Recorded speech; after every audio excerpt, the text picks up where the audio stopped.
परिचय में हम लोग महसूस किया कि आप लोगों को कुछ फैक्चुअल बातें, तथ्यात्मक जानकारी कुछ दे दी जाए ताकि अनावश्यक जो संशय और अनावश्यक कन्फ्यूजन जो हो रहा है लोगों के मन में वो दूर हो सके।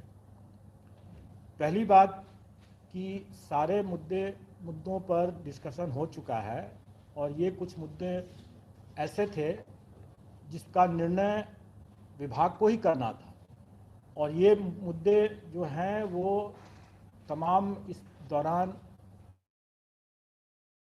अभ्यर्थियों के द्वारा ही उठाए गए और उन्हीं सब बिंदुओं पर विभाग को निर्णय लेना था और इसी कारण से उसमें विलंब हुआ। जब पिछली बैठक में हमने प्रेस कॉन्फ्रेंस में बताया था कि हम लोग इसको जल्दी निकाल देंगे, लेकिन उसके बाद अभ्यर्थियों के तरफ से ही कई तरह की बातें आ रही थी, मांग आ रही थी।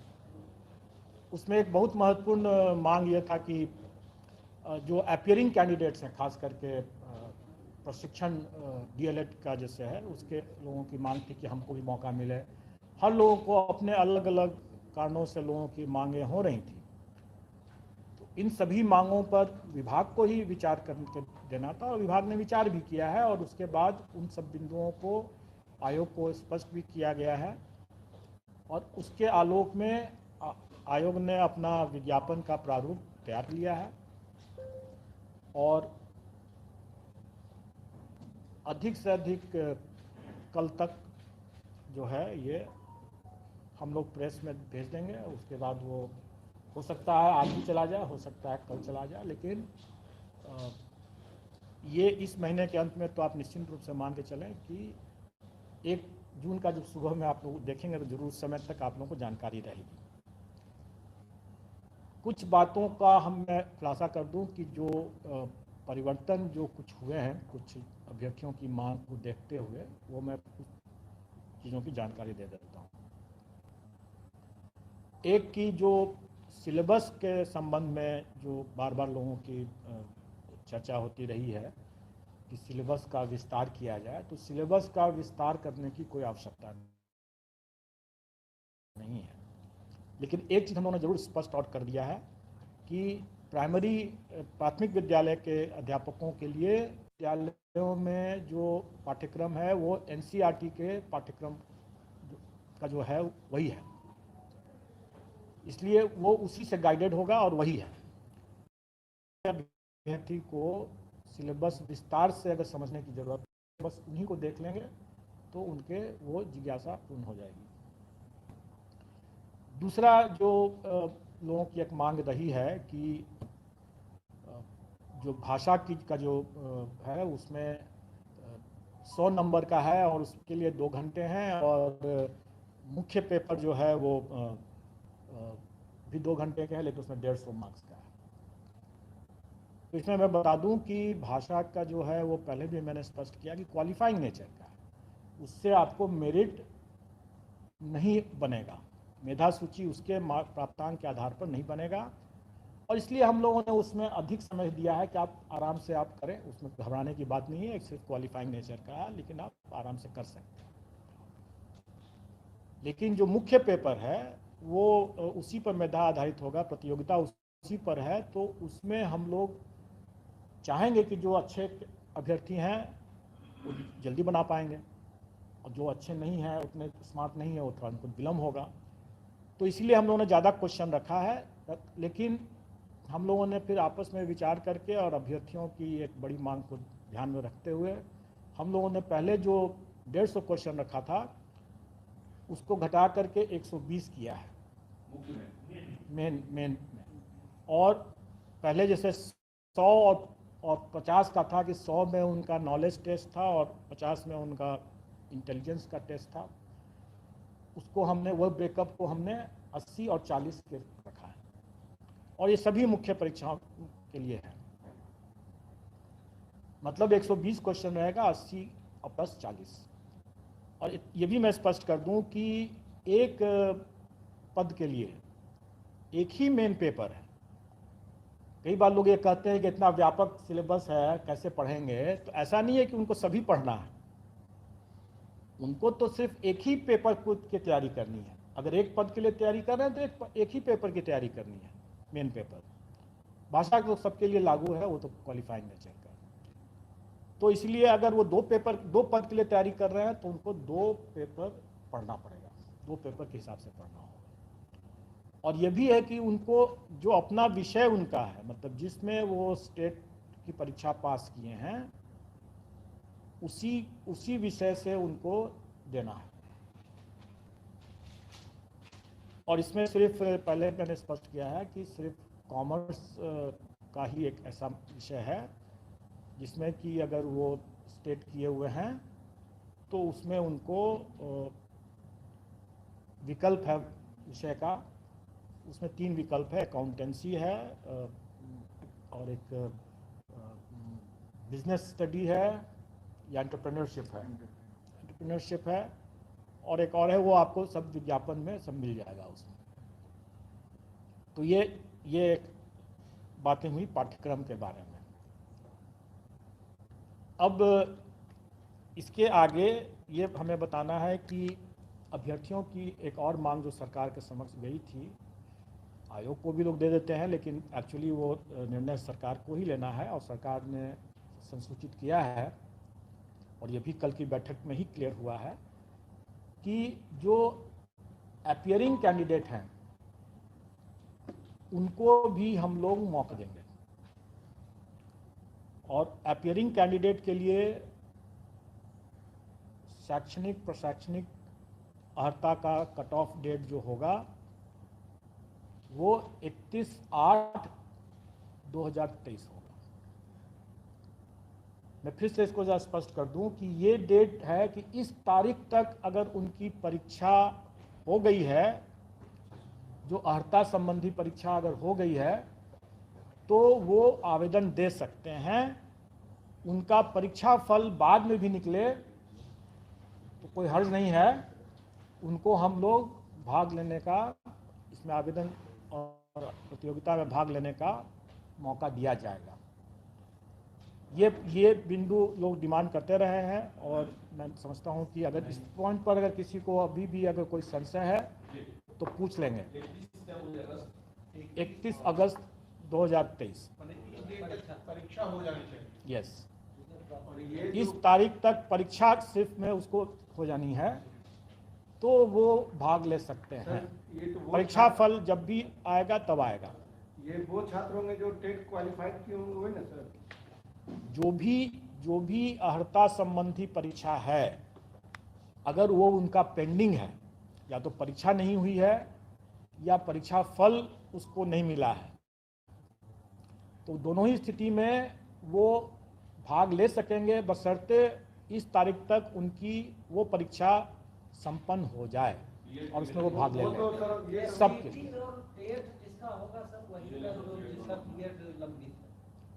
कई कॉम्बिनेशन हो सकते हैं, उसको आप उस कॉम्बिनेशन की बात आप मत सोचें, अभी करें। कुछ के लिए कुछ लागू होगा, कुछ के लिए कुछ और लागू होगा, कुछ की कुछ और बातें होंगी। मैंने आपको एक विस्तार से ये बता दिया कि जो भी अर्हता संबंधी परीक्षाएं उनको देनी है, अगर वो परीक्षा 31/8/2023 तक संपन्न हो जा रही है या अगर पहले संपन्न हो चुका है और उसका परीक्षा फल अभी नहीं हुआ है तो भी वो दे सकते हैं। और परीक्षा फल उनको बाद में निकलता है तो भी वो दे सकते हैं, क्योंकि हम लोग जब उनका डॉक्यूमेंट वेरिफिकेशन के लिए, जब उसके कागजातों के प्रमाण पत्रों के सत्यापन के लिए जब उनको आमंत्रित करेंगे, तब उस समय उन्हें उस परीक्षा में का एडमिट कार्ड, जिसमें कि वो कह रहे थे कि हम 31 अगस्त तक अपीयर हो रहे हैं, उसका एडमिट कार्ड दिखाना होगा और फिर उस समय उसका परीक्षा फल भी दिखाना होगा जब हम डॉक्यूमेंट वेरिफिकेशन के लिए उनको बुलाएंगे। सर यहाँ पे एक सवाल है, ये जो आप 31/8 का ये रख रहे हैं बीएड वाले छात्रों, बीएड या डीएलएड का, वो बच्चे जो सेंट्रल गवर्नमेंट का सीटेट क्वालिफाइड होता है उसके लिए सिर्फ है या फिर सभी बीएड के लिए? मैंने क्या कहा, मैंने कहा कि अर्हता संबंधी कोई भी परीक्षा उनको, लेकिन ये नहीं हो सकता है कि अगर इस कट ऑफ डेट के बाद वाली परीक्षा में भी अगर वो बाद में अगर कोई परीक्षा होने जा रही है, अगले साल कोई परीक्षा होने जा रही है, तो आज झूठा डिक्लेरेशन दे करके वो अपीयर हो जाएं, वैसा नहीं होगा। क्योंकि उसके लिए हम लोग और भी उसको वचनबद्धता लेंगे और अगर उसमें अगर वो पाते हैं कि नहीं उसने एडमिट कार्ड उसके पास में नहीं है उस तरह की परीक्षा का, तो फिर हम लोग उसको ब्लैक लिस्ट वगैरह करने की, गलत बयानी के लिए ब्लैक लिस्ट करने की बात करेंगे। जो परीक्षा 31/8/2023 तक संभावित है, वैसे ही मामलों में, और उनका अगर उसमें कोई परीक्षा अगर रुका हुआ है या परीक्षा फल रुका हुआ है तो वो अप्लाई कर सकते हैं। उसमें सर इसका जो सवाल था, इसका सवाल ये था कि बीएड या सीटेट, जो सीटेट मान लीजिए कि सीटेट भी लंबित है, 31 अगस्त तक हो गया सीटेट, तो वो भी अप्लाई कर सकते हैं। एग्जैक्टली कर सकते हैं। मैं तो कहा ना कि हर तरह की वो परीक्षा में वो दे सकते हैं, बशर्ते कि वो परीक्षा आयोजित तो हो। अगर मान लीजिए उसने अभी तक न सीटेट किया है, न बीटेट किया है, न एसटीईटी किया है और न ही ग्रेजुएशन किया है, और फिर भी वो आकर के कह रहा है कि हमको संभावित है सारी परीक्षाएं एक साथ हो, इसी बीच में तो अगर वो अगर हो जाता है 100% वो उसका लक।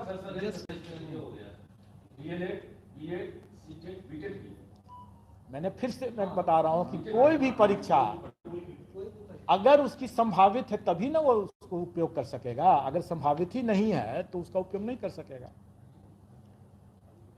अगर वो संभावित ही नहीं है तो गलत बयानी कैसे कर सकता है वो? अब ये कहेंगे कि अगले साल वो परीक्षा होने वाली है तो उसका दावा आज ही कर लें, वो गलत बात हो जाएगी और वो दावा नहीं कर सकेंगे, और वैसा अगर गलत करते हैं तो फिर वो अपना चांस गंवाएंगे ही नहीं, बल्कि आगे के लिए डिबार भी हो जाएंगे। ये एक छूट है, उनको एक छूट दिया गया है कि वैसे कैंडिडेट जो कि वाकई में इसका लाभ लेने के लिए योग्य होंगे, मतलब कि उनकी परीक्षा, जैसे बहुत सी परीक्षा अभी जान रहा हूँ कि जैसे बीएड की परीक्षा है, अभी बीएड पटना यूनिवर्सिटी से भी कल हम लोगों ने चर्चा किया कि बीएड की परीक्षा अभी हो गई है शायद, और उसका परीक्षाफल अभी घोषित नहीं हुआ है।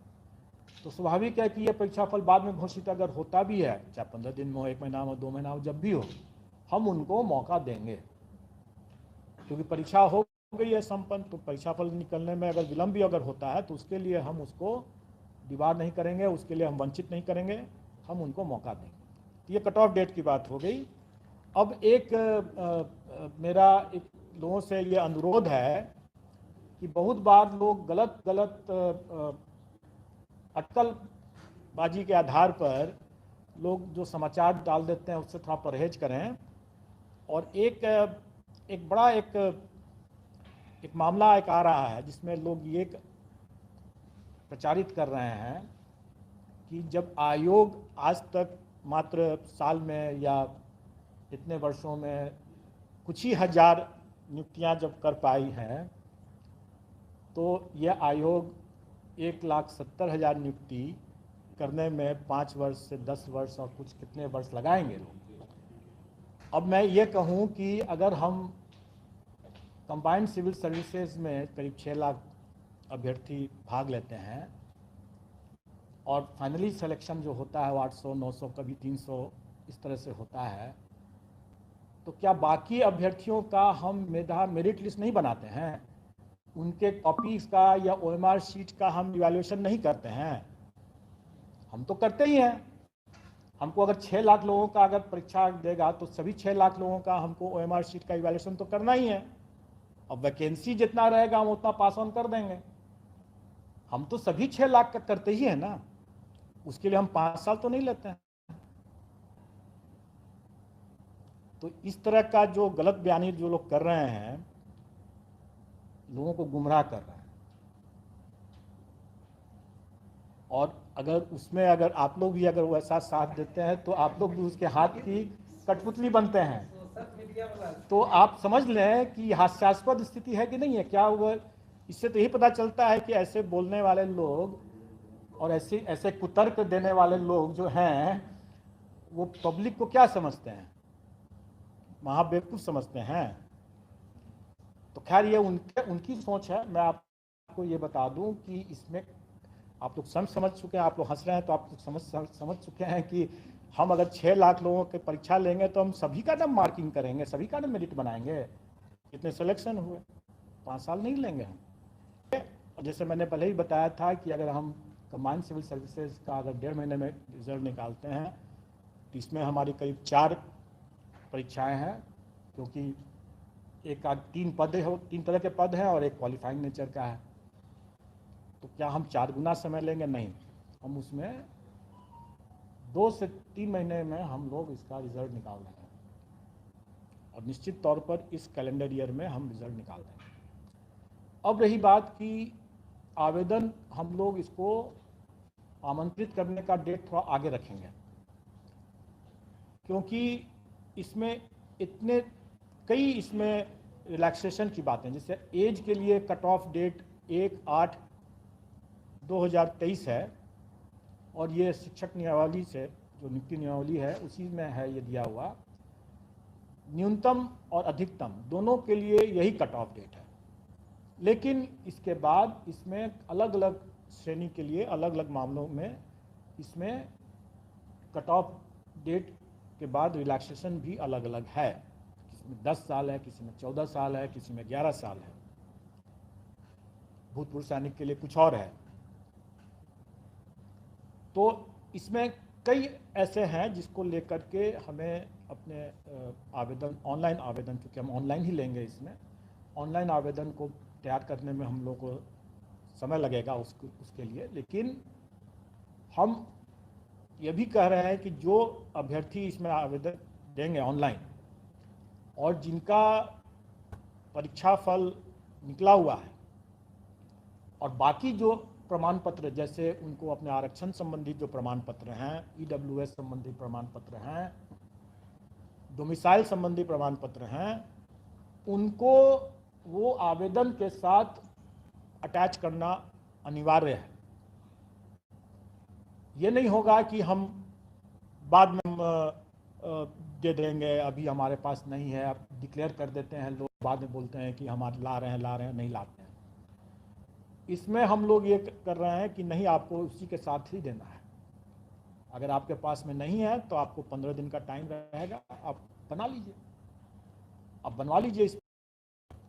लेकिन जब आप जमा करेंगे आवेदन, तो आप सभी दस्तावेज के साथ जो प्रमाण पत्र आपके हैं, परीक्षा फल अगर निकला हुआ है तो वो भी है, वो सभी को की छायाप्रति आपको लगा करके ही देना है। बाद में उसमें लगाने का या जमा करने का मौका नहीं दिया जाएगा। बाद में सिर्फ जो प्रमाण पत्र आप लगाए हैं, सिर्फ उसी का मूल प्रति आपको सत्यापित कराना होगा।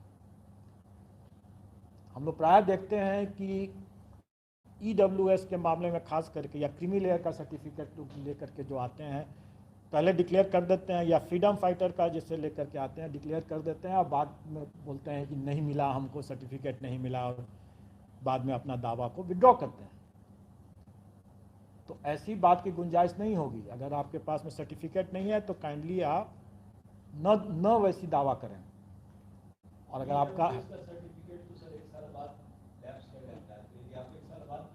एक साल बाद तो हम नहीं मांगते हैं ना, हम तो पूरे प्रक्रिया में 1 साल थोड़ी लेंगे। हम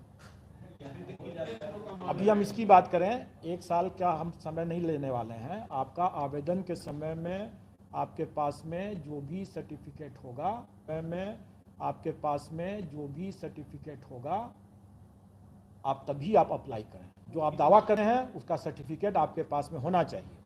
आपके पास में अगर परीक्षा फल नहीं है तो स्वाभाविक है कि आप उसका दावा नहीं कर सकते हैं।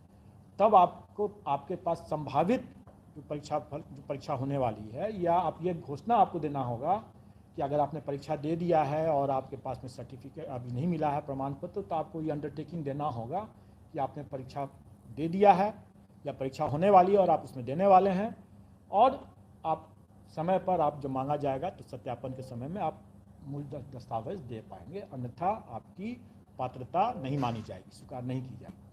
ये चीज़ उनको देना होगा अंडरटेकिंग। रिजर्वेशन और डोमिसाइल कितना पुराना चलेगा?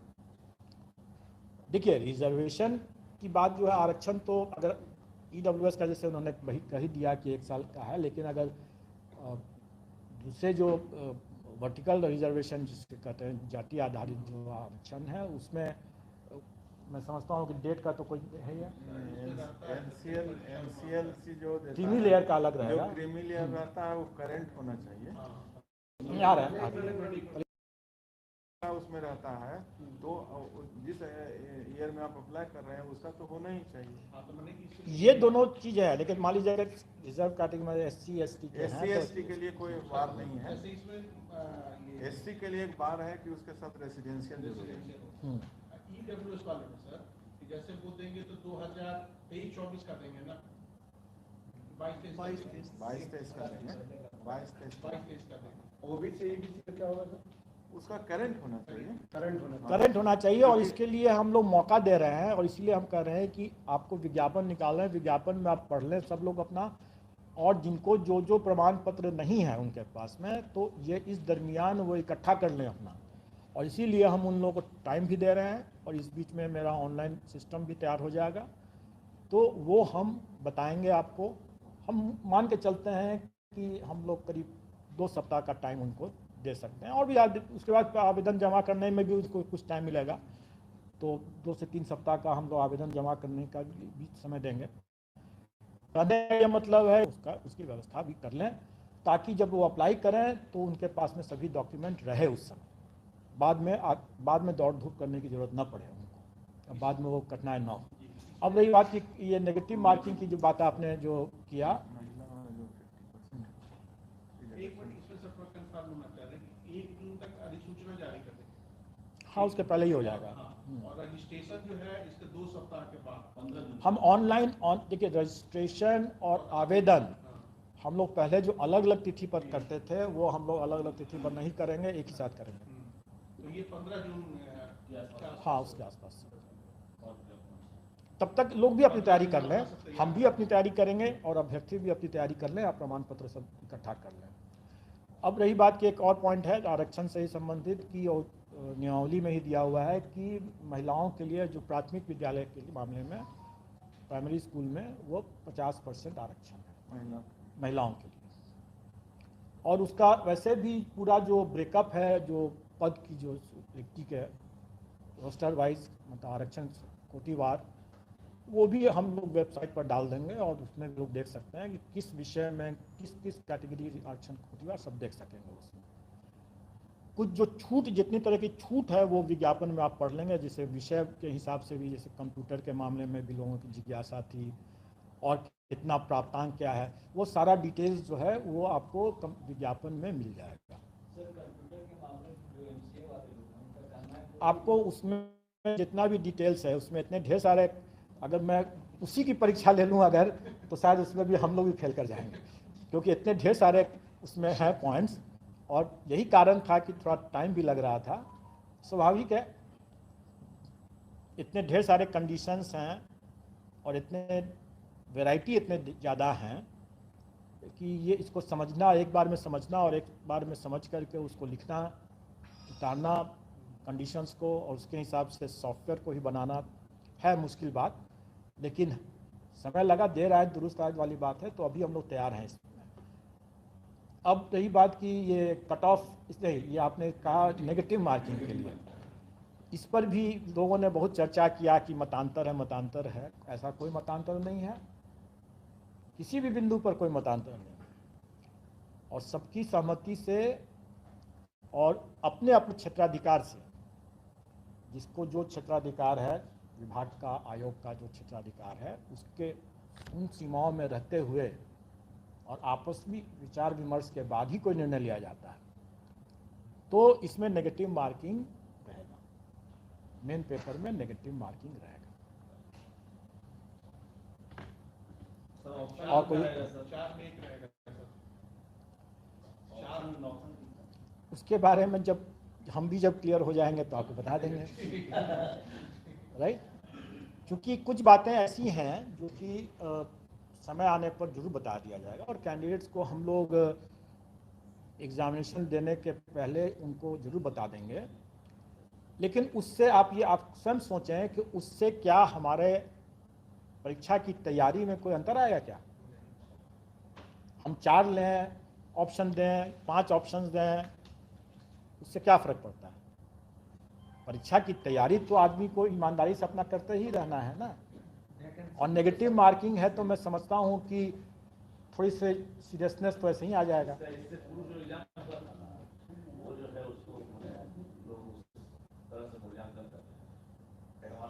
परीक्षा जो हुई थी, नेगेटिव का परिणाम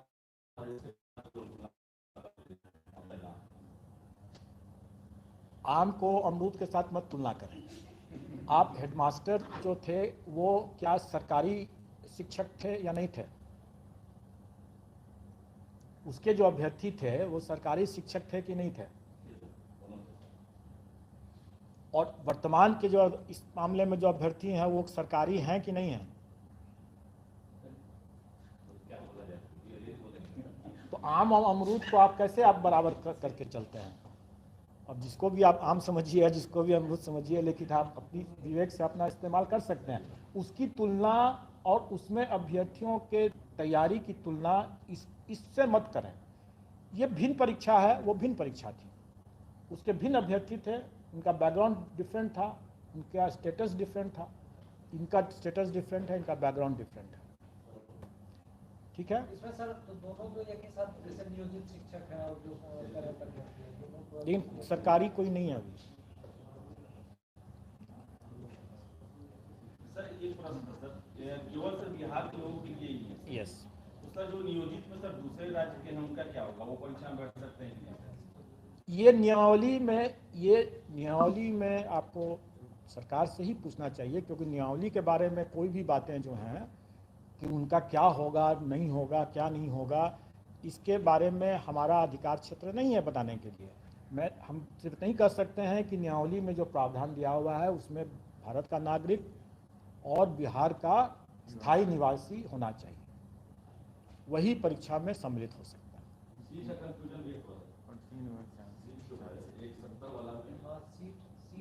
अपने सीट पर रहेंगे क्वालिफाइंग का भी बात चल रहा था सर, नियोजित को लेकर सर। मैं नहीं जानता हूं, और फिर मैं कहूंगा कि अटकलबाजी पर कोई न्यूज़ न चलाएं। सबसे अच्छी बात होगी कि जो विषय सरकार से संबंधित है वो सरकार से पूछें। जो विषय हमें तो 1,70,000 समथिंग का हमें जो अधियाचना प्राप्त हुई है, हम उसके आलोक में अपनी बात बता रहे हैं। अब ये उसमें नियोजित शिक्षक का पद है नहीं है, उसको क्या किया गया है, इसके बारे में तो आप सरकार ही बता सकती है, हम नहीं जानते हैं और इस हमें जानना भी नहीं है। जाति प्रमाण के साथ साथ आवासीय भी जरूरी होगा सर, मस्ट होगा।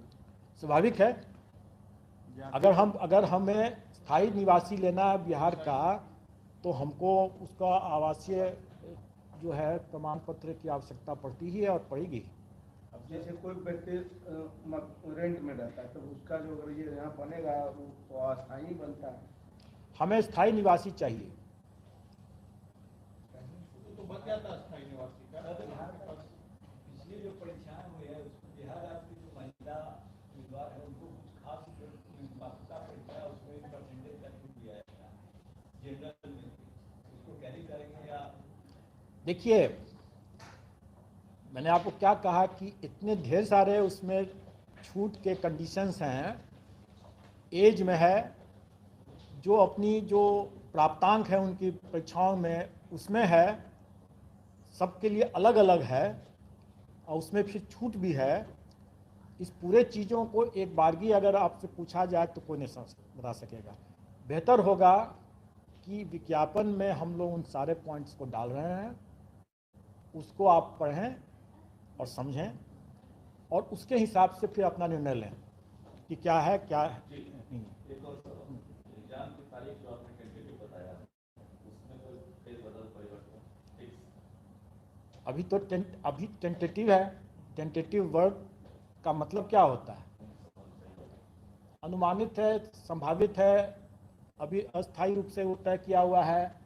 लेकिन अगर आप ट्रैक रिकॉर्ड देखेंगे अगर आयोग का भी हाल फिलहाल के समय में, तो आप समझ लें कि यह टेंटेटिव जो चीज़ है यही अस्थायी है कि स्थायी है, ये आप स्वयं निर्णय ले लें। ये हमारे हिसाब से तो अभी हमारे लिए तो वही स्थायी है। और इसका कारण इसलिए हम लोगों ने उसको पहले घोषित कर दिया, और पाठ्यक्रम भी हम लोगों ने पहले घोषित कर दिया, क्योंकि अभ्यर्थी उनको पर्याप्त समय मिल सके और वो अपने पढ़ाई पर ध्यान दें, अपनी तैयारी पर ध्यान दें, और इधर उधर के अफवाह पर ध्यान न दें। मुझे आप लोग से भी बार बार अनुरोध है कि ऐसे कुतर्क जो अभी मैंने जिसकी चर्चा किया और कुछ और भी जो अनावश्यक, अरे हमारे और विभाग के बीच में मतांतर नहीं है, आप लोग शायद चाहते हो ऐसा तो अब दूसरी बात है, लेकिन हमारे विभाग के बीच में कोई मतांतर नहीं है। लेकिन आप कल या परसों जब विज्ञापन आपको जब देखने को मिलेगा तो आप स्वयं समझ जाएंगे कि इतने ढेर सारे कंडीशंस को देख करके उसमें जो माइंड अप्लाई करना होता है, कितने बिंदुवार उसको जो समझना होता है, उसको डिटेल्स को बिना समझे हुए, उसका इंट्रिकेसीज को बिना समझे हुए उसको तैयार नहीं किया जा सकता है। इसलिए ये चीज़ स्वाभाविक तौर पर इतना भारी भरकम है, इतना इसमें काफ़ी इफ्स एंड बट्स हैं, उसको समझ करके तैयार करने में समय लगना स्वाभाविक है और अब वो समय आ चुका है, हम लोग कर रहे हैं। एक और बिंदु को थोड़ा स्पष्ट होना चाह रहे हैं सर, STET वाले बोले कि 20 विषय में उत्तीर्ण है, उसी सब्जेक्ट में वो शामिल हो। जैसे अगर हम मैथ जैसे है, मैथ पेपर दिए थे तो हम मैथ विषय में ही सेलेक्ट होंगे, उसी की परीक्षा में हम शामिल होंगे, यही है ना? अगर STET आपने एक और मैं इसको थोड़ा सा और खुलासा कर दूँ, वैसे कल या परसों विज्ञापन में आप लोग देख मिल जाएगा। STET पेपर 1 जो है वो हाई स्कूल के लिए है और पेपर 2 जो है वो हायर सेकेंडरी के लिए है। पेपर 1 में अगर हमने मैथ्स लेकर के दिया है तो हम हाई स्कूल के लिए हम मैथ्स में ही हम अप्लाई कर सकते हैं, दूसरे में नहीं कर सकेंगे। और अगर पेपर 2 में हमने किसी और विषय में दिया है तो फिर हम हायर सेकेंडरी में, मान लीजिए फिजिक्स में दिया है तो हम हायर सेकेंडरी में फिजिक्स में ही कर सकेंगे, ठीक है, इंटरचेंज नहीं कर सकते।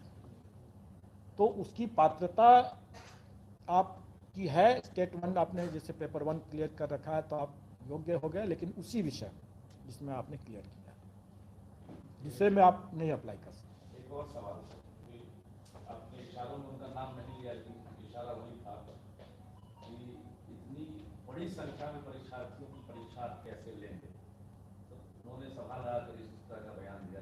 आप नाम जानते हैं? मैं नहीं जानता हूँ नाम, मैंने जो सुना है मैं आपको आप हाइपोथेटिकली मान लीजिए, लेकिन मैं आपको बता रहा हूँ कि अगर इस तरह की बातें अगर उठती है, सुनी सुनाई बातें, अब किसने कहा क्या कहा उस पर मैं नहीं जा रहा हूँ। मैं आपको खुद बोल रहा हूँ कि आप स्वयं सोचें इस बात को कि जब अगर हम 6 लाख लोगों का एग्ज़ाम लेते हैं तो हम सब 6 लाख का मूल्यांकन करते हैं ना। ऐसा थोड़ी है कि ऊपर से चेहरा देख करके हम 1000 का मूल्यांकन कर दिया, उसी का रिजल्ट भेज देते हैं, नहीं ना। हम तो 6 लाख का मूल्यांकन करते हैं, अब उसमें से जितना डिपार्टमेंट को जितना वैकेंसी के हिसाब से जितना चाहिए उतना ले लीजिए उसमें से। परीक्षा केंद्र को लेकर कुछ अगर बता पाए तो हम सभी जिलों में रखेंगे, पटना रखेंगे, इस तरह या मंडल वाइज रखेंगे, क्योंकि लाखों की संख्या।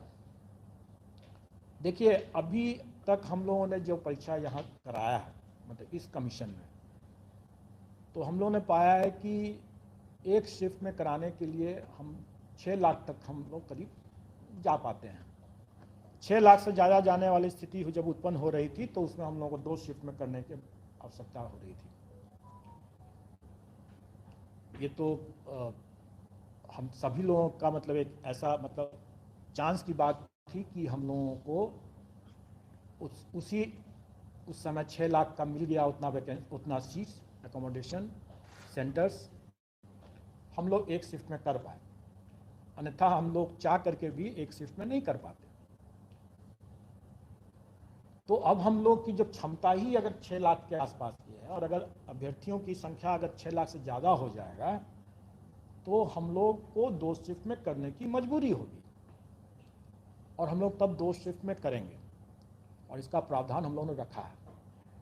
लेकिन बेशक अगर हम लोगों को उसके कम रहेगा और हमें सेंटर्स मिल जाता है तो हम लोग का भी फर्स्ट चॉइस जो होगा वो एक ही शिफ्ट में करेंगे तो हम आसानी से कर पाएंगे, हमको फिर उतने कॉम्प्लिकेशंस नहीं होंगे। अदरवाइज आप समझ सकते हैं कि इतने ढेर सारे विषय हैं तो हर के लिए आंसर शीट, उसका फिर आंसर की बनाने में जो परेशानी आती है और जो उस पर जो आरोप और वगैरह लगता है, उसके बाद कई बार आपत्ति आती है, सबका समाधान करने में ही ज़्यादा समय लगता है। अगर हम 2 शिफ्ट में करेंगे तो हमारा डबल एक्सरसाइज हो जाएगा, तो हमारे लिए मतलब सही व्यवस्था नहीं होगी। लेकिन अगर वो बाध्यकारी परिस्थिति उत्पन्न होगी तो हम उसको 2 शिफ्ट में करेंगे ही करेंगे। लेकिन चांसेस बढ़ गए। आपने पहले का जो अनुमान था आपका वो सही था, वाला अप्रैल के लिए जैसे ही मौका मिल रहा तो आप और करेंगे कि आपको तकरीबन 50 से 60 के आसपास बिहार के 8% सीटेड 4% होता है, बहुत कम है। देखिए, वो अनुमान हम लोग फिर से वही कह रहे हैं कि स्पेकुलेशन या अनुमान लगाना अपनी जगह पर सही है, लेकिन जब उसको अगर आप प्रसारित करते हैं तो फिर वो एक अलग फिर एक हो जाता है, उसमें अनावश्यक वो आशंका होने लगती है। हमें कैंडिडेट की संख्या से सिर्फ शिफ्ट की बात आती है, कैंडिडेट की संख्या से हमें उसके कारण थोड़ा नहीं होगा, नहीं लगेगा। इसीलिए मैंने कहा कि हमको ये कहा कि हम 1000 10,000 नियुक्ति करते हैं साल में या 5 साल में, तो इसलिए उस रफ्तार से चलेंगे तो 1,70,000 लोगों की नियुक्ति करने में 5 साल लगेगा। ये हास्यास्पद है। आप लोग भी बार बार हंस जा रहे हैं, तो मैं क्या बोलूँ उससे ज़्यादा।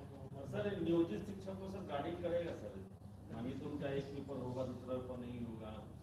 फिर से सवाल आपका क्या है?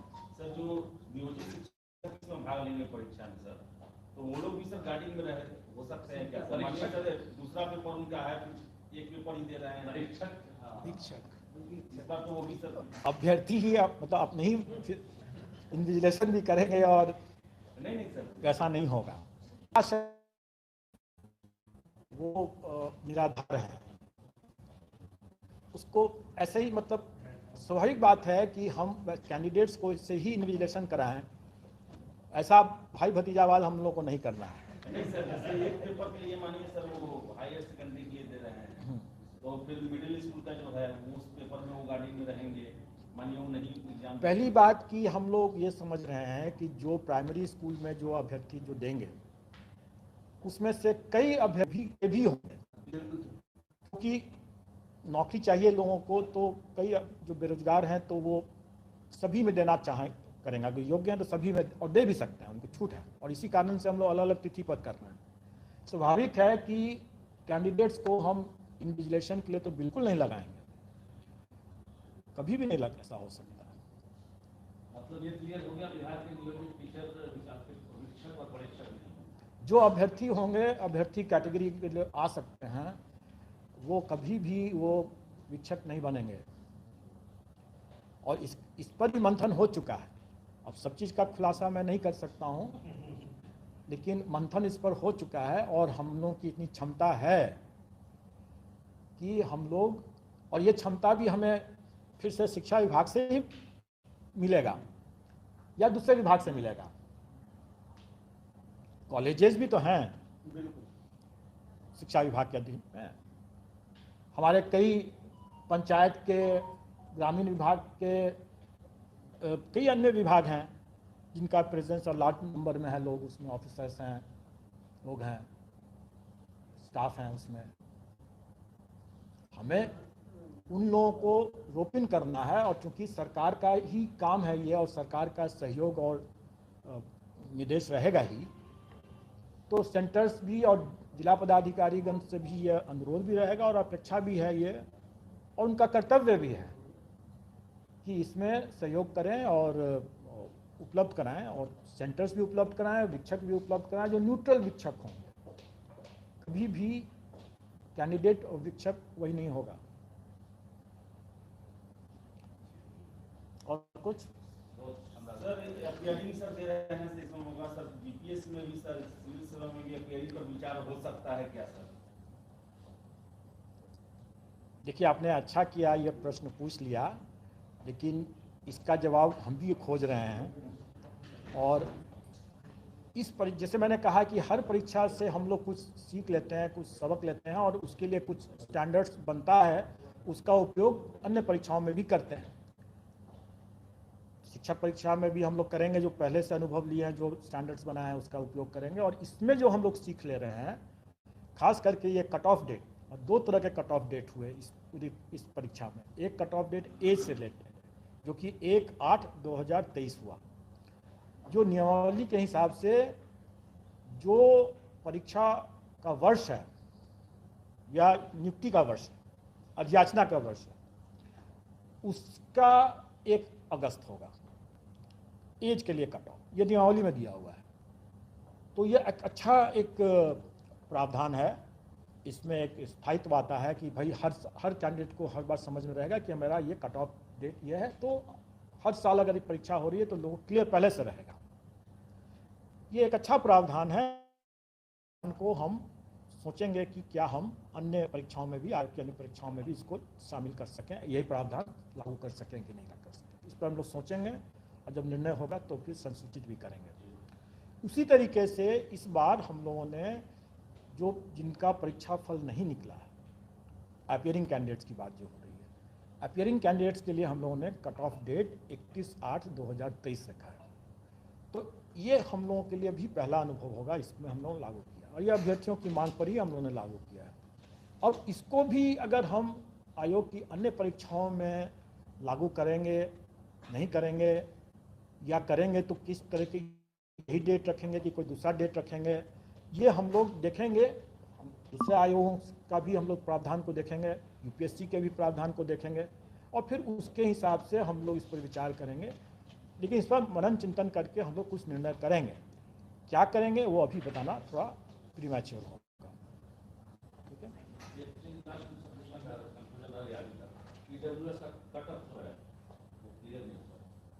कौन सा कट ऑफ,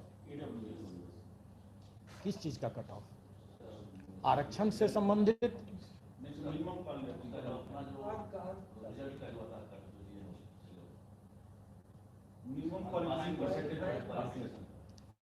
आपको बाकी का क्लियर है क्या? अभी मैंने क्या कहा कि इतने ढेर सारे उसमें इफ्स एंड बट्स हैं कि आप उसको विज्ञापन जब देखेंगे तो उसमें जो लिखा रहेगा उसके हिसाब से अब फिर आप करेंगे, और फिर बताएंगे कि क्या है और क्या नहीं है। ठीक है, लेकिन जो चीज़ नहीं है वो होना है कि नहीं होना है, इसके बारे में जो अर्हता संबंधित जो भी क्राइटेरिया है वो शिक्षा विभाग का ही रहेगा, सरकार का ही रहेगा। ठीक है, मोटा-मोटी सावधान शुरू हो गया है, बस यही माना जाए।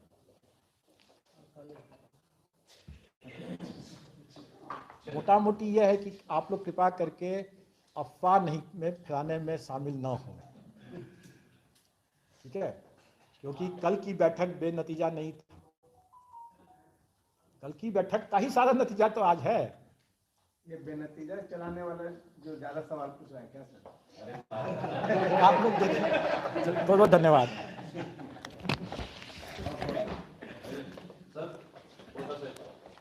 नहीं, आपको बाइक अलग से है, पहले आप नतीजे।